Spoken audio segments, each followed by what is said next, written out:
नमस्कार friends, this is सी अनुराग नेमा। आज हम new tax regime versus old tax regime को लेकर आए हैं। इस रिलेशन में मुझे काफ़ी सारी डाउट्स, काफ़ी सारी क्वेरीज रिसीव हुई, so I have considered to incorporate all those queries and concerns in a single video. Video थोड़ा लेंदी हो सकता है, बट अगर हम किसी एक मूवी के लिए, किसी एंटरटेनमेंट के लिए 3 साढ़े 3 घंटे खर्च कर सकते हैं, तो एक नॉलेज के नाम पर कुछ 30 मिनट्स खर्च करने में, स्पेयर करने में कुछ प्रॉब्लम नहीं होनी चाहिए। So let's start. I'm just sharing my screen. I have got prepared a PPT. I guess this will help you a lot. Yeah, so I have got this PPT. I hope my screen is visible to you.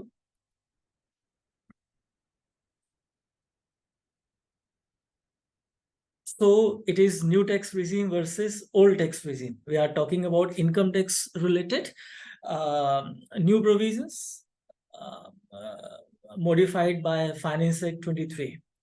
So yeah, this important slides, there is point to be considered before selecting new और old tax regime. आपको new tax regime करना है select, या old पर जाना है। जो pre requisite है, जो सबसे पहले आपको ध्यान में रखना है, that is new tax regime is default tax regime nowadays. इस असेसमेंट ईयर के लिए, that is assessment year 24-25, financial year 23-24, इसमें न्यू टैक्स रिजीम को डिफॉल्ट टैक्स रिजीम कर दिया गया है। दैट मीन्स अगर आपको ओल्ड टैक्स रिजीम, अब अगर आपको ओल्ड टैक्स रिजीम चाहिए तो इसे ऑप्ट करना होगा। Form 10 IE is to be submitted through your login income tax department login portal on or before the due date of submitting your ITR. Normally it is 31st July 24 for assessment year 24-25.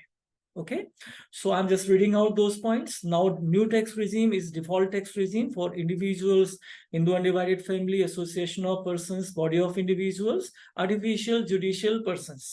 Hence, if you still wants to continue with old tax regime, you have to opt it.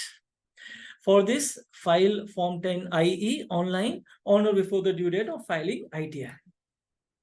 Okay, now we have classified all the individuals, say we are taking individuals only, into two categories. First, individuals not having business income, इसमें जिनको salary से income है, जिनके bank deposits है, या जिनको pension आ रही है, या इन्होंने कोई प्रॉपर्टी लेट आउट की हुई है, उसका किराया आ रहा है, इन्हें रखा हुआ है। दूसरी कैटेगरी में वो लोग होंगे जिन्हें बिजनेस इनकम है, हो सकता है बिजनेस के अलावा उन्हें दूसरी इनकम्स भी हो, बट अगर बिजनेस इनकम भी है तो वो इस सेकेंड कैटेगरी में आएंगे। ध्यान देंगे, अगर आपको बिजनेस इनकम नहीं है तो न्यू से ओल्ड में जाना एंड ओल्ड से न्यू में आना आपके लिए exercisable each and every year है। You can switch at your choice, at your option, from old to new each and every year. But if you are having business income or professional income, this exercise is available only at once. That means say इस साल आपने old tax regime ले ली, आप next year भी चाहते हैं old लेना, बिल्कुल आप ले सकते हैं। अगर आप इसे विथड्रॉ करना चाहते हो, आप विथड्रॉ कर सकते हो, लेकिन आप ऐसा केवल एक बार कर पाएंगे। दैट मीन्स आपने अगर ओल्ड टैक्स रिजीम ऑप्ट की, अब आप इसे ऑप्ट आउट करके न्यू में आना चाहते हो, आप आ सकोगे, लेकिन आप न्यू से वापस ओल्ड में नहीं जा सकोगे। So it is being clearly mentioned in my this slide. Category 1, if assessee does not having business income, or assessee having business income. If the assessee having business income, उसने कोई option exercise नहीं किया, he will be governed by new tax regime by default. Same with the case of a person not having business income. If the option is being exercised on or before the due date, he can avail old tax regime for subsequent year as well. However, the option once exercised for any year can be withdrawn only once for a year, and thereafter the person shall never be eligible to exercise the option of availing the benefit of old tax regime. इसे ध्यान रखिएगा।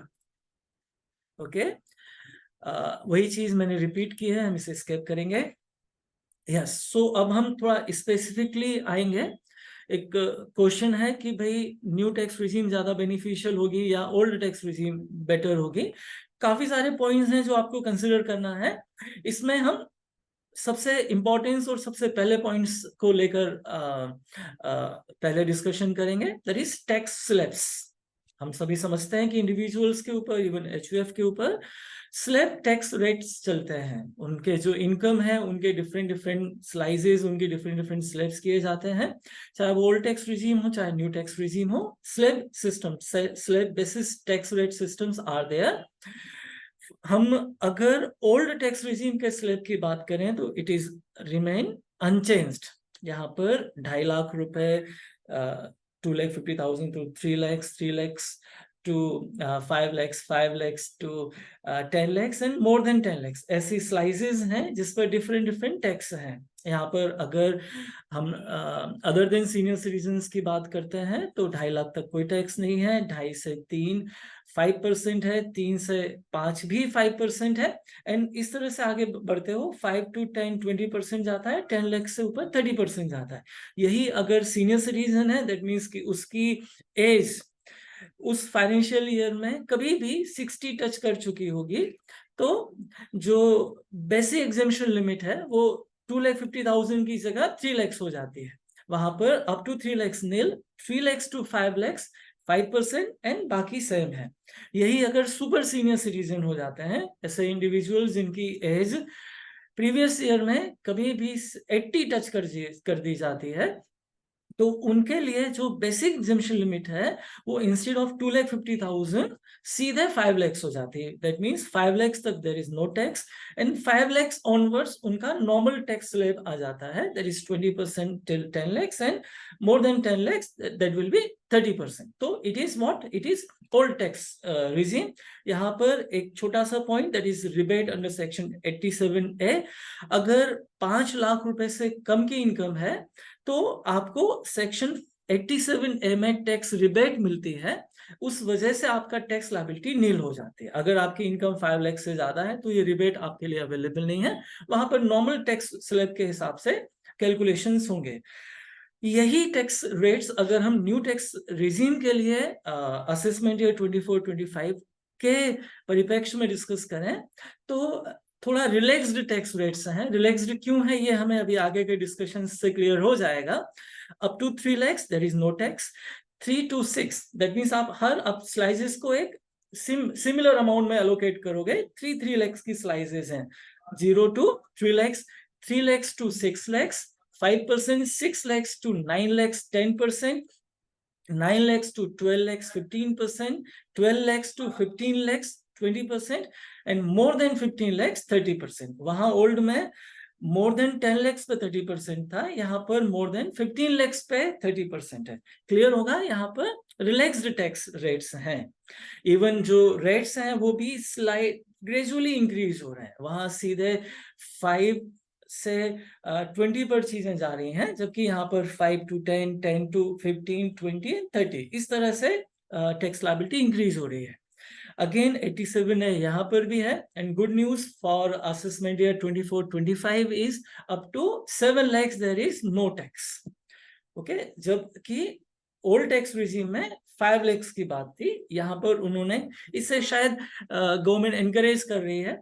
यहाँ पर जो 87A के लिए criteria है that is 7 lakhs up to total income of 7 lakhs। आपकी बिजनेस इनकम है, आपकी सैलरी से इनकम है, respective of this fact, rebate limit is rebate eligibility income limit is 7 lakhs. So it may be clear from this slide that यहाँ new tax regime is winner as far as tax rates are concerned. Coming to next slide, yeah, benefits is still available under new tax regime. आप समझिएगा, इन्होंने एक हाथ से हमें tax rates में benefits दिए हैं, उसी हाथ से इन्होंने कुछ बेनिफिट्स रिटेन भी किए हैं, एंड दूसरे हाथ से कुछ बेनिफिट्स जो ओल्ड टैक्स रिजीम्स में अवेलेबल हैं वो विड्रॉ भी किए हैं। तो हम अभी बेनिफिट्स की ही बात कर रहे थे, हम टैक्स रेट्स में जो बेनिफिट्स हैं, जो रिलैक्स रेट्स हैं वो डिस्कस कर चुके हैं। हम कुछ और बेनिफिट्स हैं जो यहाँ रिटेन किए गए हैं, अवेलेबल कराए गए हैं, उस पर डिस्कशन करेंगे।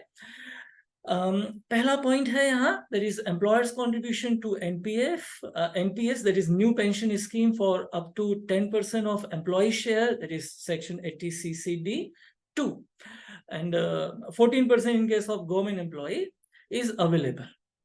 ओके, एम्प्लॉयर ने एम्प्लॉय के एनपीएस में जो अमाउंट डिपॉजिट किया है, उस डिपॉजिट का एम्प्लॉय को डिडक्शन मिलता है सेक्शन 80 CCD 2 में।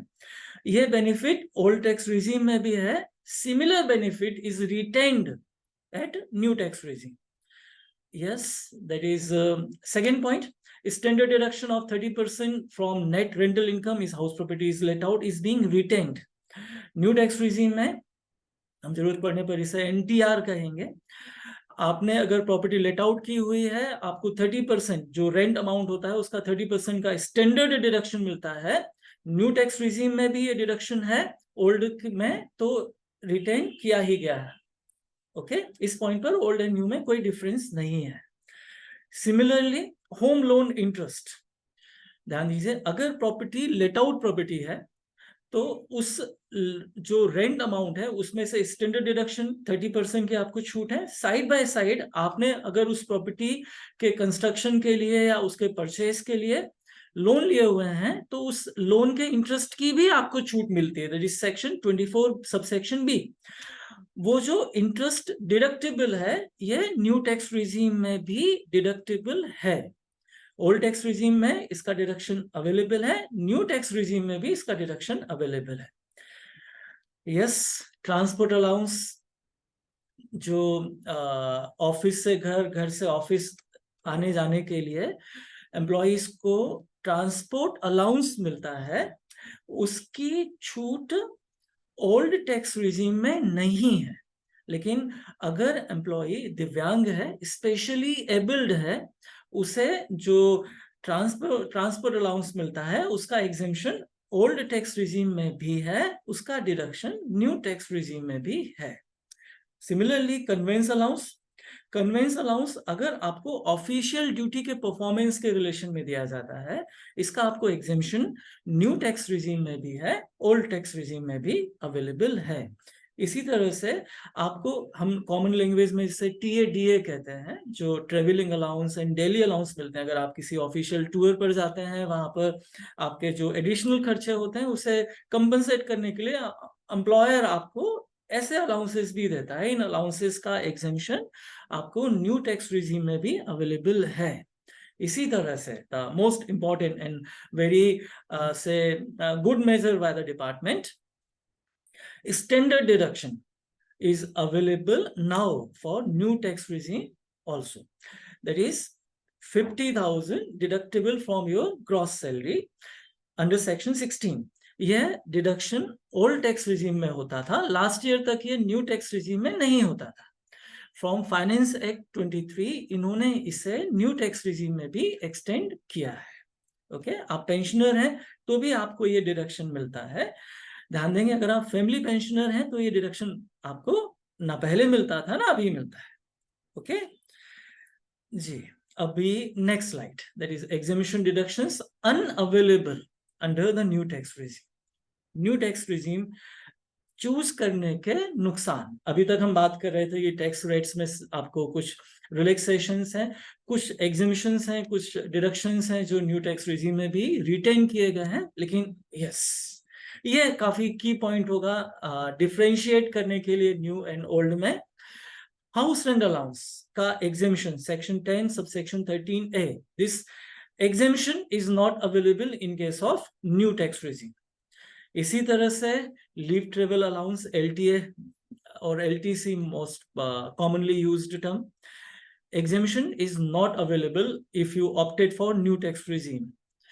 आपके जो चिल्ड्रन एजुकेशन अलाउंस होते हैं, आपके जो इस तरह के दूसरे अलाउंसेस होते हैं, उनका डिडक्शन आपको न्यू टैक्स रिजीम में अवेलेबल नहीं है। फूड कूपन रिलेटेड चीजें, कंसेशनल रेट पर आपको लोन दिए गए हैं या दूसरे जो परक्विजिट्स हैं, उनके एग्जेम्पशंस आपको न्यू टैक्स रिजीम में अवेलेबल नहीं है।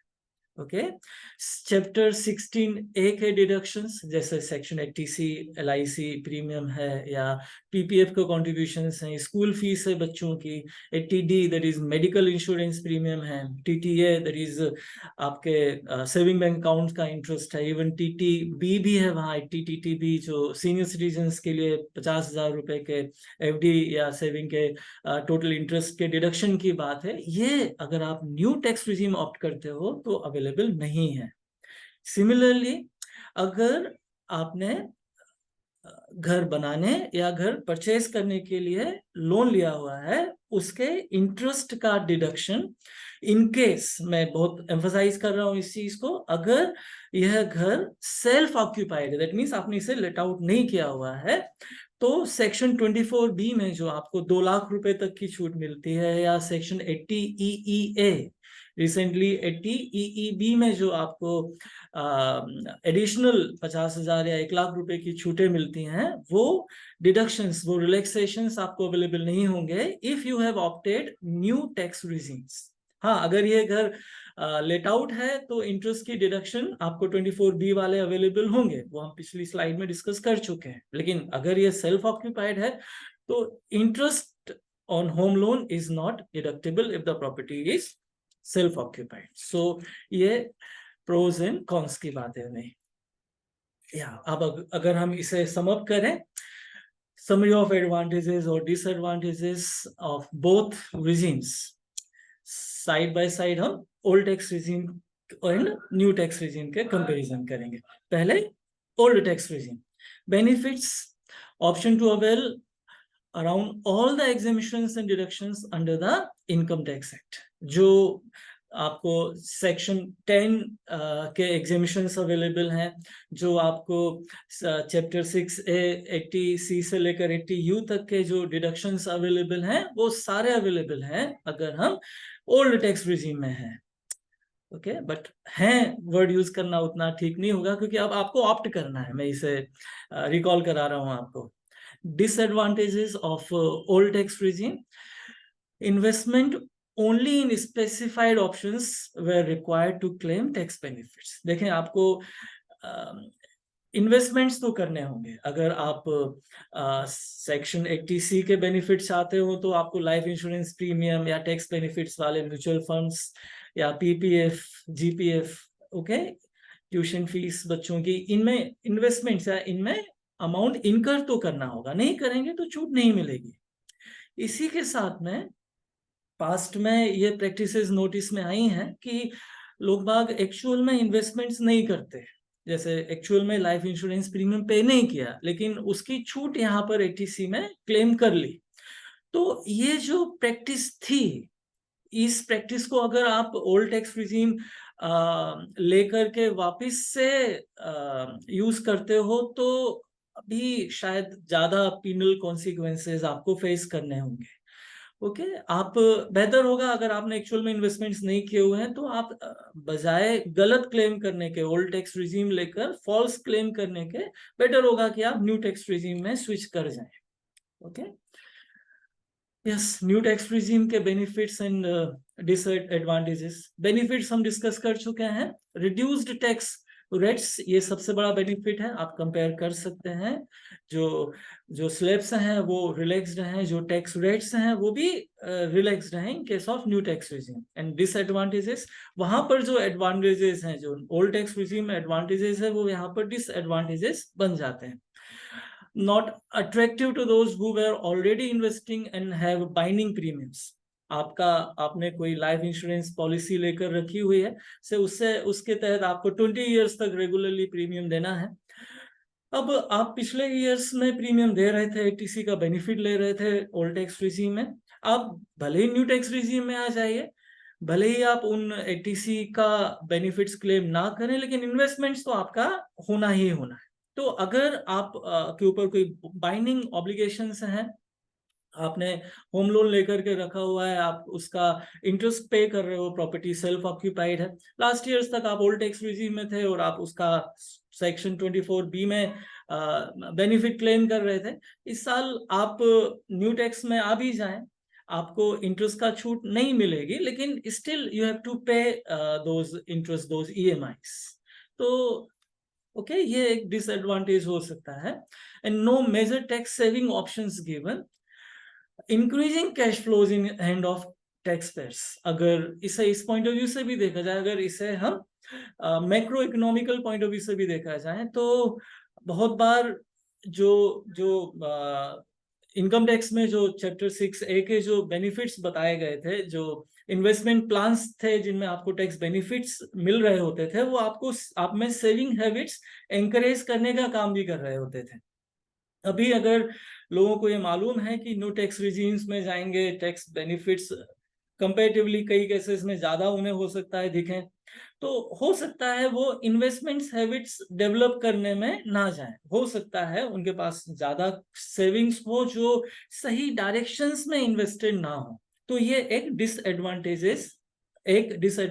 हो सकता है अगर न्यू टैक्स रिजीम, खासतौर से यंगर जनरेशन जिनके लिए थोड़ा सा कॉशन बरतने की बात की जाती है, सेविंग हैबिट्स को डेवलप करने के लिए उन्हें एडवाइस किया जाता है, उनमें हो सकता है वो इस वजह से कि इनकम टैक्स नहीं बच रहा है, अगर वो न्यू टैक्स रिजीम में है, हो सकता है वो सेविंग हैबिट्स उनमें डिस्करेज्ड हो। तो ये एक डिसएडवांटेज है।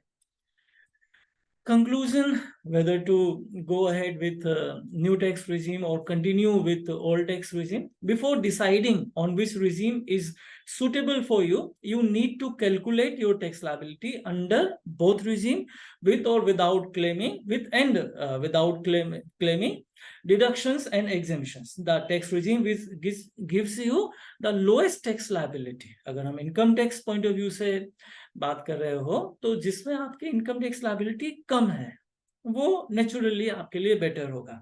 कैलकुलेशंस सिंपल हैं, आप ओल्ड टैक्स रिजीम में जाएं, आप नॉर्मली जैसे कैलकुलेशंस कर रहे थे, सारी हेड से इनकम जोड़ें, जो डिडक्शंस हैं वो सारे क्लेम करें, एंड जो नेट इनकम आए उसे ओल्ड टैक्स रिजीम के टैक्स रेट से मल्टीप्लाई करें। अगर सेक्शन 87A आपके लिए है तो उसकी रिबेट क्लेम करें, ये टैक्स लायबिलिटी निकालें, एक साइड रख लें, इसे हम ए कहें। आप न्यू टैक्स रिजीम के तहत कैलकुलेशंस करें, जो बेसिक जो एग्जेम्पशन जैसे स्टैंडर्ड डिडक्शंस अवेलेबल है, इस टाइप की जो चीजें अवेलेबल हैं, केवल उन्हें ही क्लेम करें। चैप्टर 6 से बिल्कुल अवेलेबल नहीं है, उसे क्लेम ना करें।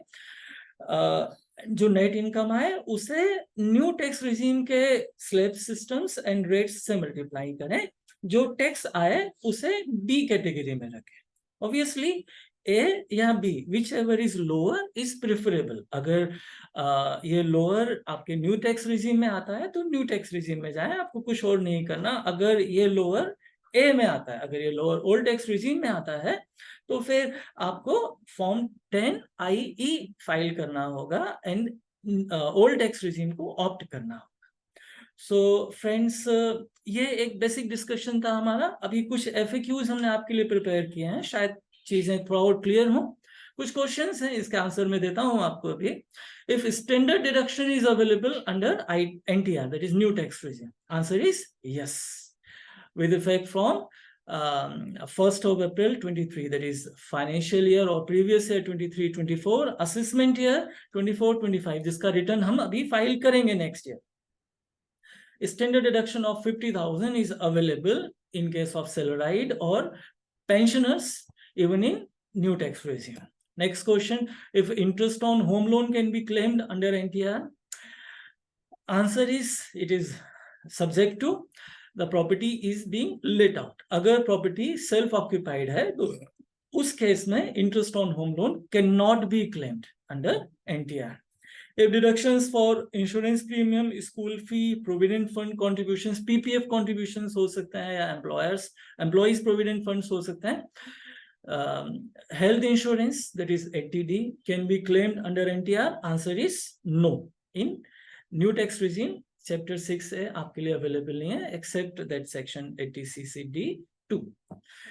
If exemption for agricultural income can be claimed under NTR, yes, agricultural income cannot be taxed by central government because of the constitutional provisions. Hence, even in case of NTR, agricultural income cannot be taxed. If exemption for TADA received for official tours can be claimed under NTR? हम discuss कर चुके हैं. Answer is yes. If deduction of 1 lakh in long-term capital gain of equity is allowed to be allowed in new tax regime, answer is yes. अगर आपने STT securities transaction tax पे किया हुआ है तो जो लॉन्ग टर्म कैपिटल गेन होता है दैट इज सेक्शन 10 आपके लिए एग्जेम्प्टेड होता है 1 लाख रुपए तक. ये न्यू टैक्स रिजीम है, ये बेनिफिट रिटेन किया गया है. Then if additional deduction of 50,000 for contribution to NPS under section 80 CCD 1B is available under NTR, answer is no. NPS में जो आपके लिए सेक्शन 80 CCD 1B में 50,000 रुपए की एडिशनल छूट है जिसके वजह से टोटल 80C का 1.5 लाख और इस सेक्शन का 50,000 टोटल 2 लाख का डिडक्शन आपको मिल जाया करता था. अगर आप NTR में इस बार जा रहे हैं तो वो एडिशनल 50,000 आपके लिए, एडिशनल 50,000 में क्या कहूँ, वो 1.5 लाख भी आपके लिए नहीं है. थोड़ा और क्लियर करने के लिए next question, if additional deduction in respect of employer's contribution to NPS under section CCD 2 is available under NTR, answer is yes. आपके NPS में आपका एम्प्लॉयर जो कंट्रीब्यूट करता है, गवर्नमेंट एम्प्लॉइज के केस में ये 14% तक कंट्रीब्यूशन हो रहा है. नॉर्मल जो नॉन गवर्नमेंट एम्प्लॉइज हैं उनके केसेस में 10% ऑफ योर ग्रॉस सैलरी तक कंट्रीब्यूशन हो रहा है. वो अमाउंट जो एम्प्लॉयर कंट्रीब्यूट करते हैं वो ऊपर आपकी इनकम में ऐड होता है और नीचे इस सेक्शन में सेक्शन 80 CCD 2 में आपके लिए डिडक्टेबल होता है. ये डिडक्टेबल NPS में भी होगा, सॉरी NTR में भी होगा. Then if rebate under section 87A is available under NTR, answer is yes. Even यहाँ पर जो rebate है उसके लिए जो क्राइटेरिया है वो 7 lakhs कर दिया गया है. अगर मैं इसे कंक्लूड करूं तो इवन 7,50,000 तक किसी को अगर सैलरी से इनकम हो रही है तो उस पर 1 रुपए टैक्स नहीं लगेगा. क्यों नहीं लगेगा? आंसर इस उससे पहले तो 50,000 का स्टैंडर्ड डिडक्शन मिल जाएगा, उसकी नेट इनकम 7 lakhs हो जाएगी. And in case of this 7 lakhs 87A उसे अवेलेबल होगा जिसमें उसे 7 lakhs रुपए तक 87A की रिबेट की वजह से 1 रुपए भी टैक्स के रूप में नहीं देना होगा. इसमें एक क्वेश्चन और मुझे अभी रिसेंटली रिसीव हुआ है, मैं उसे ऐड कर देता हूँ. क्या एजुकेशन सेस जो 4% का सेस लगता है वो NTR में लगेगा? Answer is yes.